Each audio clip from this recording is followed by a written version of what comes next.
하나님의 전을 버려두지 아니하리라 라는 말씀의 제목으로 주의 말씀 함께 나눠보고자 합니다. 오늘 본문에서 이스라엘 백성들은 스스로 규례를 만들어 해마다 세겔의 3분의 1을 수납하여 하나님의 전을 위해 사용하겠다. 그리고 33절에 보니 각 제사를 드릴 여러 성물들, 기구들을 준비해서 하나님의 전에서 계속해서 그것들을 사용하겠다라고 하는 이야기가 나옵니다.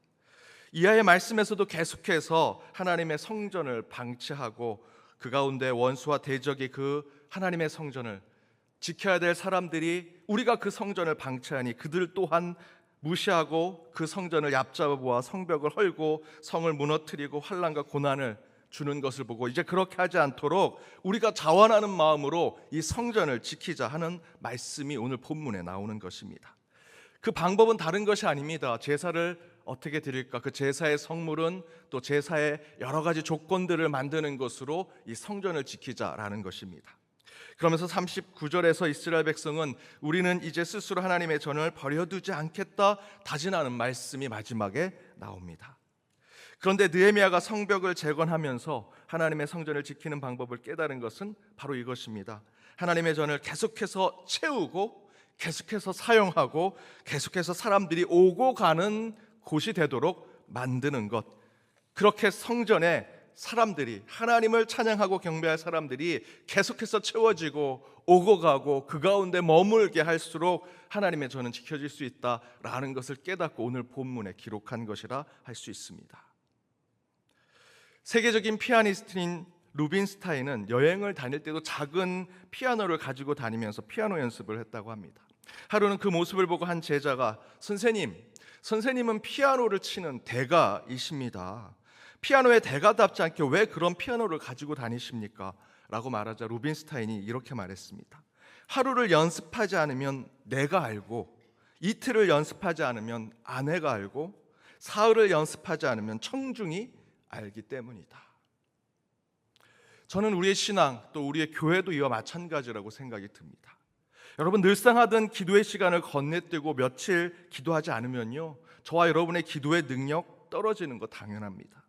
당연히 찬양도 전도도 오래 하지 않으면요, 잘 못하는 티가 나게 됩니다. 교회도 단기 선교 몇 년만 가지 않아도요, 단기 선교 노하우 정신 다 잃어버리게 되고, 교회에서 찬양 소리가 줄어들고 적어지면 세상 사람들도 야, 이곳이 교회인가? 라고 하는 생각을 하게 만들게 됩니다. 당연히 교회가 예배에 소홀하기 시작하고 사람들도 덜 예배 드리면요, 교회는 금세 어려워지고 힘든 교회가 됩니다. 저희 목회자도 휴가 몇 주 다녀와서 설교단에 서면 이 설교단이 그렇게 어색합니다. 매주 일주일에 몇 번씩 이 단에 서서 설교를 하는 곳인데도 몇 주 쉬면 어색하고 낯설고 그렇습니다. 그래서 저는 휴가 다녀오거나 오랜만에 설교단에 서게 되면 항상 설교 연습을 제가 목회자가 막 시작될 때 했던 그 설교 연습을 합니다. 설교 연습은 다른 것이 아닙니다. 연필을 입에 끼고 제가 설교를 하는 겁니다. 설교 연습. 그렇게 하지 않으면 오랜만에 선 이 설교단에서 말이 꼬이고요, 계속해서 이 설교가 제대로 되지 않는 모습을 봅니다. 이와 같이 루빈스타인의 말대로 하루를 연습하지 않으면 자신이 알고요, 이틀을 하지 않으면 아내가 알고, 사흘을 연습하지 않으면 청중이 안다라고 하는 이야기처럼 교회도 똑같은 것이지요. 교회도 예배가 멈춰지고 찬양 소리, 기도 소리가 줄어들면 교회다운 교회가 되지 못한다라는 것입니다. 오늘 본문은 느헤미야가 성벽 재건을 마치고 다시 성전을 채우고 깨달은 것을 하나님의 메시지로 저와 여러분에게 전하고 있는 것입니다. 왜 하나님의 성전이 이렇게 무너지고 허여지게 되었는가? 다른 것이 아니더라는 것이죠. 아무도 신경 쓰지 않고 아무도 그 성전 안에서 하나님의 성전으로 사용하지 않으니 성전이 해가 입고 무너지더라. 성전을 지켜야 되고 성전의 주인처럼 있어야 할 성도들이 교회를 지키지 아니하니 성전 밖에 있는 사람들이 그 성전을 무시하고요, 그 성전을 허물어뜨리려고 하더라라는 것입니다. 이 말씀은 특별히 코로나 이후에 많은 교회들이 귀담아야 하는 말씀이라 생각이 듭니다. 코로나 이후로 교회는 모임의 숫자도, 예배도, 행사도, 더 나아가 기도의 자리도, 찬양의 소리도, 교제와 친교의 모임도 점점 줄어들고 있습니다. 시대가 바뀌었다라고는 할 수 있습니다. 하지만 그렇게 되는 현상은 오늘 본문을 통해서 우리에게 계속해서 도전을 주고 있죠. 그렇게 비워지고 사라지고 없어지면 교회든 뭐든 다 동일하게 없어질 것이다. 그래서 우리는 어떻게든 교회를 채우고 대면 예배 가운데 나오며 여러 모임과 행사, 특별히 단기 선교, 성지 순례, 역사 탐방, 선교 비전 트립 등등을 준비하면서 교회에서 모이고 교회에서 기도하고 교회에 찾아오는 곳이 되어야 한다라는 것입니다.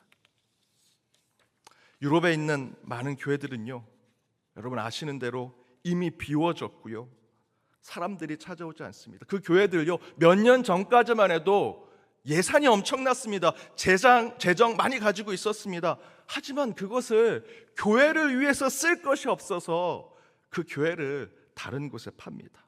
술집, 옷가게, 이슬람 사원, 상점, 에어비앤비. 한국에서도 이제 이런 일들이 일어나서요, 한국의 몇 교회는 카페가 되기도 하고요, 여러 다른 용도로 사용되고 팔려가는 모습을 보게 됩니다. 안타까운 현실이지만 이것이 곧 이 현실이 어느 교회에 어떻게 닥칠지 모른다라는 것에 우리는 더욱 기도하고 깨어 있어야 합니다.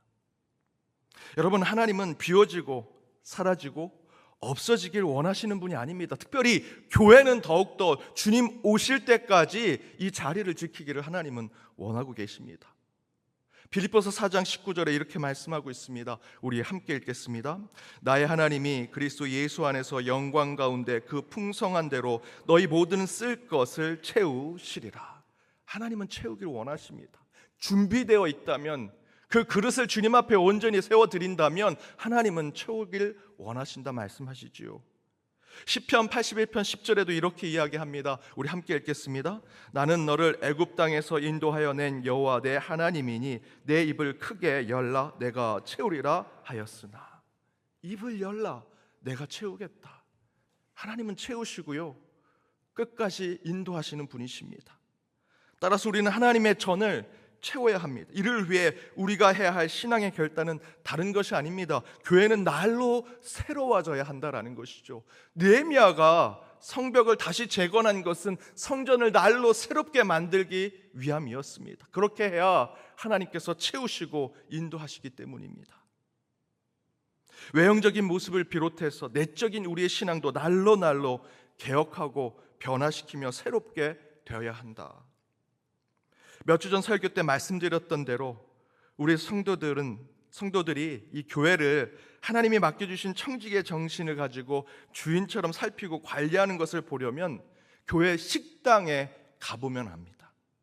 식당에서 냄새가 나고요, 교회 식당에 정리가 되어 있지 않고 청소하지 않은 것이 너무나 눈에 드러나는 교회, 그대로 수십 년, 10년 전에 왔는 그 교회 식당이 10년 후에 왔는데도 똑같이 있는 교회는요, 절대로 사람들이 모이지 않는 교회, 채워지지 않는 교회입니다. 그곳은 하나님이 채우지 않으십니다. 침체되고 쇠퇴하는 모습이죠. 안타깝게도 한국교회 많은 교회들이 이런 모습을 보이고 있습니다. 제가 전에 다른 교회에서 늘상 설교했던 내용인데, 우리 연동교회 와서는 하지 못했던 설교 중에 오늘은 좀 해야 할 것 같습니다.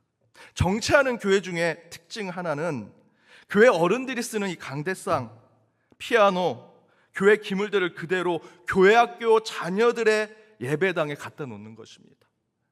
여러분, 자녀들 키워봐서 아시잖아요. 언니가 입었던 거 동생이 주면 그 동생이 정말 싫어합니다. 왜 언니가 입었던 거 내가 입어야 하냐고.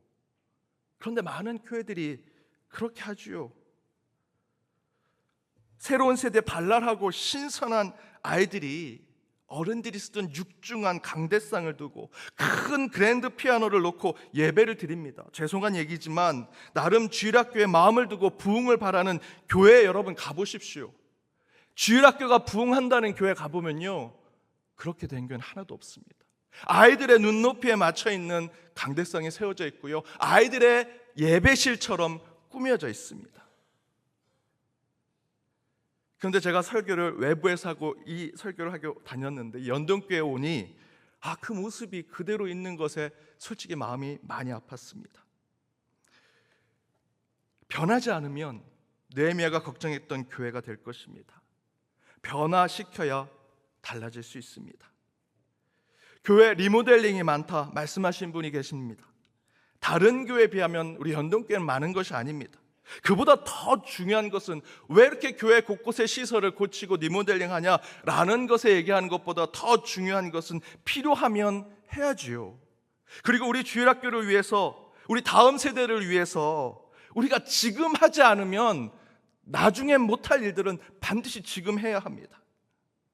다음 세대, 새 가족들을 위해 교회가 좀 더 좋은 것을 보여줄 수 있다면 예배실, 우리 교회 시설들, 교회학교 곳곳의 공간을 바꾸고 변화시켜야 합니다.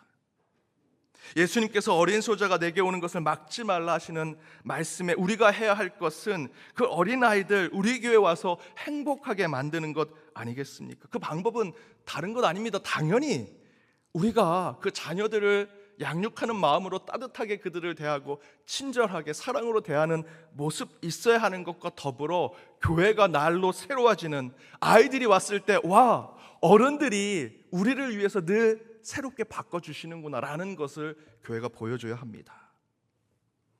또한 우리는 우리의 내적 변화에도 힘을 써야 합니다. 로마서 12장 2절에 이렇게 말씀합니다. 우리 함께 읽어보도록 하겠습니다. 로마서 12장 2절입니다. 너희는 이 시대를 본받지 말고 오직 마음을 새롭게 함으로 변화를 받아 하나님의 선하시고 기뻐하시고 온전하신 뜻이 무엇인지 분별하도록 하라. 우리의 심령이 날로 날로 새로워져서 성전을 지킬 수 있는 것은 로마서 12장 2절의 말씀대로 이 시대를, 이 세대를 본받지 않는 신앙에서부터 시작될 수 있다는 것입니다. 먼저는 저와 여러분의 가정을 지켜야 합니다. 가정을 어떻게든 파괴하려고 하는 세상의 잘못된 사상이 교회에 들어오지 않도록 우리는 철저하게 아주 보수적인 교회 신앙, 가정의 신앙을 지켜야 되고요. 또한 교회가 교회답지 않게 되어가는 모습을 철저하게 배격해야 합니다. 특별히 교회 영적 지도자인, 지금 이 자리에 서 있는 저를 비롯해서 우리 부교육자들, 교회 장로님들, 권사님들, 집사님, 모든 재직들 더욱더 모범적이고 도덕적이고 윤리적인 삶 살아야 합니다.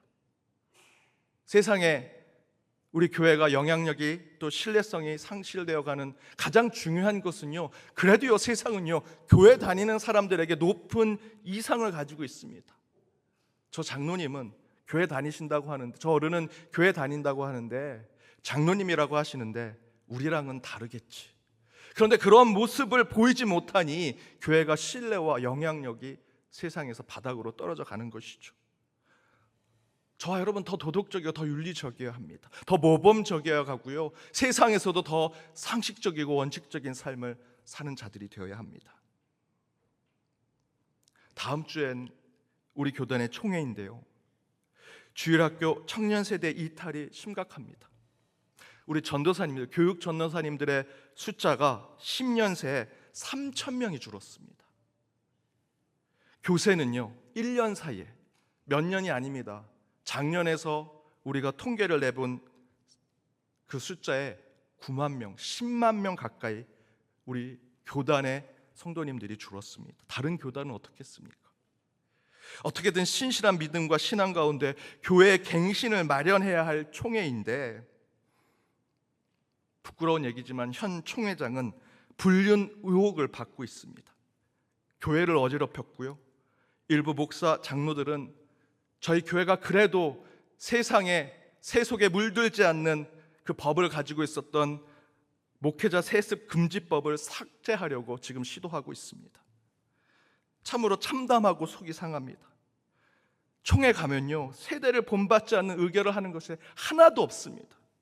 매번 정치적인 사항만 이야기하고요, 서로 싸우고 서로 자리만 차지하려고 합니다. 여러분, 우리 총회를 위해, 우리 교단을 위해 기도해 주시되, 먼저 우리의 마음을 새롭게 하여 하나님의 선하시고 기뻐하시고 온전하신 뜻이 무엇인지를 분별할 수 있도록 여러분 함께 기도 부탁드립니다.